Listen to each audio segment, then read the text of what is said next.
Now let's review the facts of this case.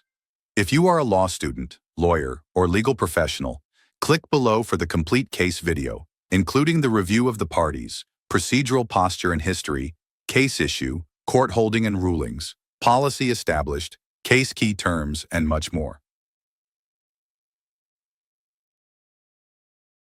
Mrs. Thomas, the plaintiff and the widow of Mr. Thomas, relied on an agreement made by the executors of her late husband's estate. Before his death, Mr. Thomas expressed a strong wish that his wife be allowed to remain in the family home or receive $100.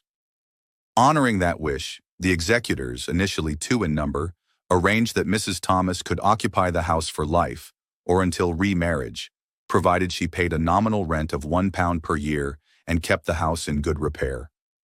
Mrs. Thomas accepted the terms of the arrangement and began living in the house under the agreed conditions.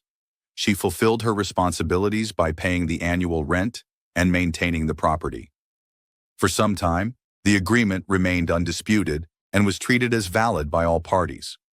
However, after the death of the second executor, the surviving executor, Mr. Thomas's brother, challenged the validity of the agreement and sought to remove Mrs. Thomas through an ejectment action. The dispute centered on whether the promise to allow occupancy was legally enforceable. The Queen's Bench ultimately ruled in favor of Mrs. Thomas, holding that her promise to pay rent and perform maintenance constituted sufficient legal consideration. To view the entire video explanation and the thousands of additional case and topic videos, click below and subscribe for optimal law school performance.